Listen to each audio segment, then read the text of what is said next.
इस वक्त की बड़ी खबर, देश में शारदीय नवरात्र की धूम देखने को मिल रही है। आज दूसरे दिन मां ब्रह्मचारिणी की पूजा की जाती है।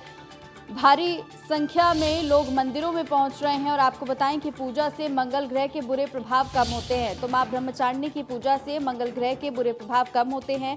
मां ब्रह्मचारिणी ज्ञान और तपस्या की देवी हैं। मां ब्रह्मचारिणी की पूजा के वक्त पीले और सफेद वस्त्र पहनने चाहिए। ये 8 तस्वीरें आपकी टीवी स्क्रीन पर। पहली तस्वीर पलवल से है, दूसरी कैथल, तीसरी सिरसा, चौथी भिवानी, पांचवी अंबाला, छठी फरीदाबाद, सातवीं करनाल और 8वीं पंचकुला से है। तो करनाल, पंचकुला, भिवानी, सिरसा, कैथल, फरीदाबाद, अंबाला और पलवल, ये 8 तस्वीरें आप देख रहे हैं। मंदिरों में तांता लगा हुआ है श्रद्धालुओं का। मां ब्रह्मचारिणी की पूजा के लिए श्रद्धालु मंदिरों में पहुंच रहे हैं। हालांकि यहाँ पर कोरोना काल के समय शारदीय नवरात्र पड़ रहे हैं, तो यहाँ पर अपने स्वास्थ्य का ध्यान रखना लोगों के लिए बहुत महत्वपूर्ण हो जाता है। और उसके साथ साथ किस तरीके से मां के भवन में जाके हाजिरी भी लगाई जाए, उनको प्रसन्न भी किया जाए और दूसरी ओर अपने स्वास्थ्य का भी ख्याल किया जाए। हालांकि आपको बताएं कि मां ब्रह्मचारिणी की पूजा के वक्त पीले और सफेद वस्त्र पहनकर पूजा करनी चाहिए। और कहा यह जाता है कि मां ब्रह्मचारिणी की पूजा से मंगल ग्रह के बुरे प्रभाव कम होते हैं। तो दूसरे दिन मां ब्रह्मचारिणी की पूजा होती है। पीले और सफेद वस्त्रों को पहनकर मां ब्रह्मचारिणी की पूजा करनी चाहिए। और ये भी कहा जाता है कि मां ब्रह्मचारिणी खुद सफेद वस्त्रों में विराजमान होती है, सफेद पुष्प पर विराजमान होती है, इसलिए मां को सफेद रंग बहुत पसंद है और पूजा के वक्त पीले और सफेद रंग पहनने चाहिए। और पूजा में पीले और सफेद वस्त्र पहनकर ही पूजा की शुरुआत करनी चाहिए। दूसरे दिन मां ब्रह्मचारिणी की पूजा होती है। मंगल ग्रह के बुरे प्रभाव कम होते हैं। आज दूसरा नवरात्रा है, यानी कि आज नवरात्र का दूसरा दिन है। मां ब्रह्मचारिणी ज्ञान, तपस्या और वैराग्य की देवी भी मानी जाती हैं। ये 8 तस्वीरें पलवल, कैथल, सिरसा, भिवानी, अंबाला, फरीदाबाद, करनाल और पंचकुला से, जहां पर श्रद्धालुओं का तांता देखने को मिल रहा है। हालांकि आपको बताएं कि लगातार हर जगह, हर मंदिर में प्रशासन की ओर से लगातार जो गाइडलाइंस जारी की गई हैं और अभी तक की जा रही हैं, तमाम गाइडलाइंस का पालन किया जा रहा है। चाहे हम दिल्ली के बड़े मंदिरों की बात करें, हरियाणा के बड़े मंदिरों की बात करें या फिर छोटे मोटे मंदिरों में भी कोरोना गाइडलाइंस का पालन किया जा रहा है। सजा है तेरा द्वार भवानी, प्यारा सजा है तेरा द्वार भवानी। शेर पे सवार होके आजा शेरा वालिए, शेर पे सवार होके आजा शेरा वालिए। सोए हुए भाग्य जगा जा शेरा वालिए, शेर पे सवार होके आजा शेरा वालिए। ने मुझे बुलाया शेरा वालिए, मैं आया शेरा वालिए। मुझे बुलाया शेरा वालिए। नमस्कार, स्वागत है आप सभी का हमारे खास शो देवी के 9 रूप में। आज मैं आपको बताऊंगी नवरात्र के दूसरे दिन की क्या है महत्ता, कैसे करें मां ब्रह्मचारिणी की पूजन और क्या करें खास। जय ब्रह्म। नवरात्रि के दूसरे दिन उपासना के तहत मां ब्रह्मचारिणी की पूजा की जाती है। मां देवी का दूसरा रूप माना जाता है मां ब्रह्मचारिणी को। ब्रह्मचारिणी का अर्थ है तप का आचरण करने वाली। मां ब्रह्मचारिणी श्वेत वस्त्र पहने हुए, इनके दाहिने हाथ में अष्टदल की माला और बाएं हाथ में कमंडल रहता है। पौराणिक ग्रंथों के अनुसार मां ब्रह्मचारिणी हिमालय की पुत्री थी और नारद के उपदेश के बाद भगवान को पति रूप में प्राप्त करने के लिए घोर तपस्या की थी। इस कठिन तपस्या के कारण इन्हें ब्रह्मचारिणी नाम से जाना जाने लगा। मां ब्रह्मचारिणी ने भगवान शिव को पाने के लिए 1000 वर्ष तक केवल फल खाया और अगले 3000 सालों तक तपस्या सिर्फ पेड़ों से पत्तियां खाकर की। इसी कड़ी तपस्या के कारण उन्हें तपश्राणी भी कहा जाता है। दिव्य स्वरूप व्यक्ति के भीतर सात्विक प्रवृत्ति को प्रेरित करने वाली मां को ब्रह्मचारिणी सभी विधाताओं का ज्ञाता भी माना जाता है। मां दुर्गा के इस रूप की आराधना से मनचाहे फल की प्राप्ति होती है। तप, त्याग, वैराग्य, सदाचार और संयम जैसे गुणों की वृद्धि होती है। इस दिव्य स्वरूप की पूजा मात्र से ही भक्तों में आलस्य, अहंकार, लोभ, असत्य, स्वार्थ और ईर्ष्या जैसी दुष्ट प्रवृत्ति दूर हो जाती है। इस दिन माता का ध्यान ब्रह्मा के उस दिव्य रूप के चेतना का बोध कराता है, जिससे हम पवित्र जीवन जीने का फलसफा सीखते हैं। कहा जाता है कि माँ ब्रह्मचारिणी अपने भक्तों के जीवन के कठिन परिस्थितियों में भी आशा और विश्वास के साथ कर्तव्य पथ पर चलने की दिशा प्रदान करती हैं। साथ ही माँ दुर्गा का स्वरूप समस्त शक्तियों को एकाग्र कर विवेक और धैर्य के साथ सफलता की राह पर बढ़ने की सीख देता है। जिस प्रकार देवताओं में ज्ञान और वेदों के निर्माण करता ब्रह्मा जी को कहा जाता है, ठीक उसी तरह मंत्र शक्ति और रचना विधान का श्रेय माँ ब्रह्मचारिणी को जाता है। नवरात्रि के दूसरे दिन माँ दुर्गा के ब्रह्मचारिणी रूप की पूजा की जाती है। ब्रह्मचारिणी को तप की देवी कहा जाता है। मान्यताओं के अनुसार माँ ब्रह्मचारिणी ने भगवान शिव को पति के रूप में पाने के लिए कठोर तपस्या की थी और इसी वजह से इनका नाम ब्रह्मचारिणी पड़ गया। वह सालों तक भूखी प्यासी रहकर शिव को प्राप्त करने की इच्छा पर अडिग रही, इसीलिए इन्हें तपस्याचारिणी के नाम से भी जाना जाता है। ब्रह्मचारिणी माता का यही रूप कठोर परिश्रम की सीख देता है कि किसी भी चीज को पाने के लिए तप करना चाहिए। बिना कठिन तप के कुछ भी प्राप्त नहीं हो सकता। माँ ब्रह्मचारिणी की पूजा कब की जाती है, आइए अब मैं आपको बताती हूँ। हिंदू पंचांग के अनुसार द्वितीय तिथि के दिन श्री दुर्गा के द्वितीय रूप माता ब्रह्मचारिणी की पूजा की जाती है। देवी ब्रह्मचारिणी को तप, वैराग्य और सदाचार का स्वरूप माना जाता है।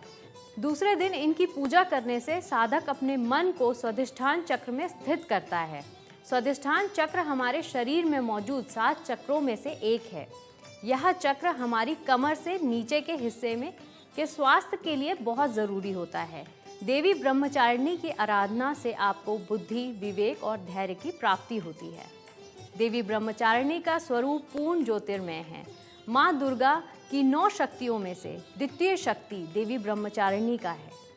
ब्रह्म का अर्थ है तपस्या और चारिणी यानी आचरण करने वाली, अर्थात तप का आचरण करने वाली माँ ब्रह्मचारिणी। यह देवी शांत और निर्मल होकर तप में लीन है। मुख पर कठोर तपस्या के कारण अद्भुत तेज और कांति का एक ऐसा अनूठा संगम है जो तीनों लोकों को उजागर कर रहा है। देवी ब्रह्मचारिणी के दाहिने हाथ में अक्षमाला है और बाएं हाथ में कमंडल होता है।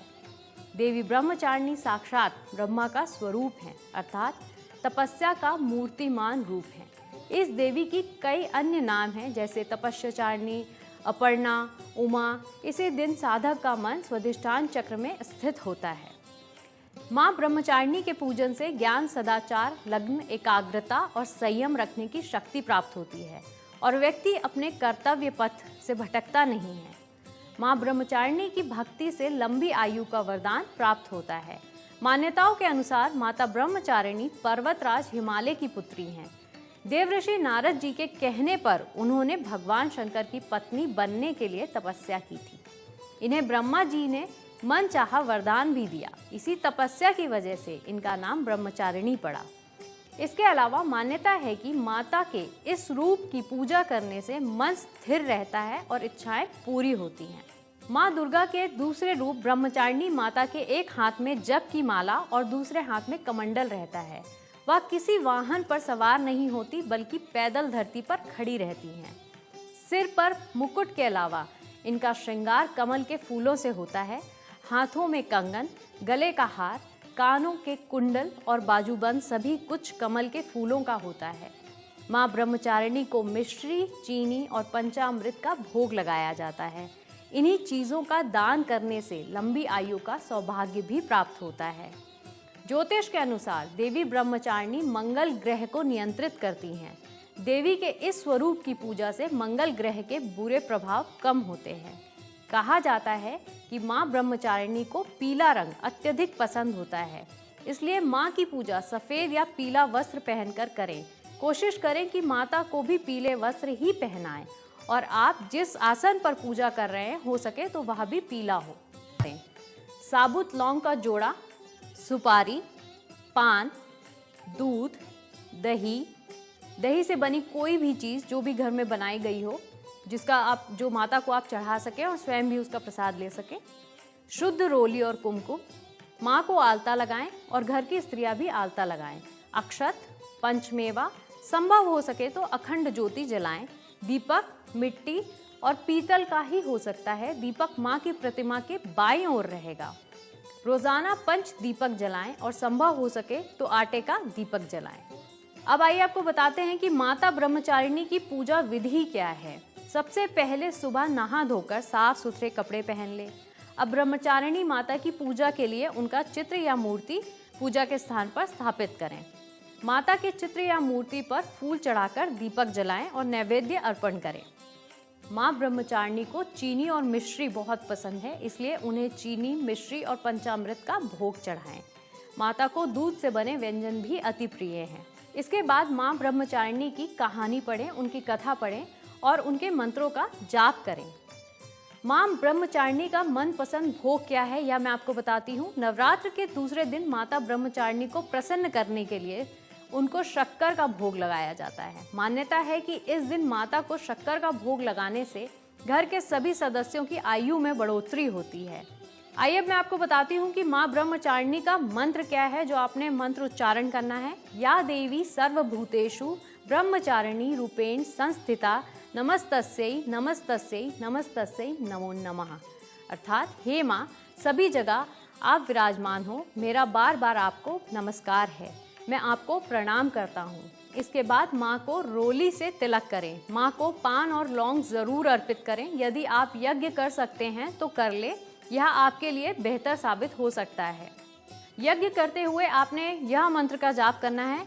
ऐं ह्रीं क्लीं चामुंडाय व दुर्गे दुर्गे रक्षिणी स्वाहा का जाप करते हुए 5 या 11 बार आहुति दें। लौंग और पान को माँ के मुंह से छुआकर आहुति में डालें और उसके बाद प्रज्वलित करें। आइए अब हम आपको बताते हैं कि नवरात्र पर घर के मुख्य दरवाजे पर अगर आप ये उपाय करते हैं तो उससे वास्तु दोष दूर होता है। अगर आपको लगता है कि आपके घर में किसी भी प्रकार की नकारात्मक ऊर्जा का वास है तो इन पवित्र दिनों में इन उपायों को अपनाकर घर से इस दोष को दूर कर सकते हैं। नवरात्र में पूजा करने से नकारात्मक ऊर्जा, बाधाएं, अनावश्यक चीजें आसपास नहीं आती हैं और माता की आप पर कृपा बनी रहती है। नवरात्र के दौरान आम और अशोक के पत्तों की माला बनाकर अपने घर के मुख्य दरवाजों पर बांधना शुभ माना जाता है। इससे घर की सभी तरह की होने वाली नकारात्मक ऊर्जा नष्ट हो जाती है। नवरात्र के समय घर में मुख्य द्वार पर स्वास्तिक बनाना चाहिए। इसके साथ ही श्री गणेश का चित्र भी लगाना अच्छा माना जाता है। ऐसा करने से घर में आने वाली समस्याएं दूर होती हैं। घर की परेशानी और नकारात्मक ऊर्जा दूर करने से नवरात्रि में किसी भी एक दिन लक्ष्मी मंदिर जाएं और केसर के साथ पीले चावल को मंदिर में जाकर चढ़ाएं। माँ की विशेष कृपा आप पर बनी रहेगी। अगर धन की स्थिति बहुत खराब हो तो क्या करें? नवरात्रि में किसी भी दिन एक पानी वाला नारियल ले लीजिए, उसे अपनी गोद में रख लें। इसके बाद ओम दुम दुर्गाय नमः का कम से कम 108 बार जाप करें। नारियल को ले जाकर बहते हुए जल में प्रवाहित कर दें। नवरात्र के पूजन में देवी माँ पर चढ़ने वाले फूलों का खास महत्व होता है। ज्योतिषचारों का माने तो देवी माँ के प्रिय पुष्प गुड़हल को चढ़ाने से वे भक्तों पर अपनी असीम अनुकंपा बरसाती हैं। देवी पुराण में माँ दुर्गा पर गुड़हल का पुष्प चढ़ाना उसी तरह हितकारी है जिस तरह से महाकाल पर बेलपत्र का चढ़ना। ऐसे में नवरात्र का समय माँ को प्रसन्न कर कुंडली के दोषों को दूर करने के लिए भी बेहद महत्वपूर्ण होता है। इस समय ग्रह, नक्षत्र और तारामंडल की स्थितियों का लाभ उठाते हुए सिर्फ एक फूल को उसकी संख्या के आधार पर माला बनाकर माँ दुर्गा को पहनाने भर से कुंडली में व्याप्त दोषों को दूर किया जा सकता है। गुड़हल के पुष्प में अंकुरण निकलने की वजह से भी यह देवी माँ का बेहद प्रिय पुष्प माना गया है। ऐसी भी मान्यता है कि गुड़हल के पुष्प के शुरुआती भाग में ब्रह्मा, मध्य भाग में विष्णु और अंतिम भाग में महेश और अंकुरण भाग खुद स्वयं शक्ति स्वरूपा माँ दुर्गा का वास होता है। आइए अब आपको बताते हैं कि पुष्प की संख्या का आपको ख्याल रखना है माता को चढ़ाते हुए। नवरात्र के देवी पूजन में रंग का बेहद खास महत्व होता है।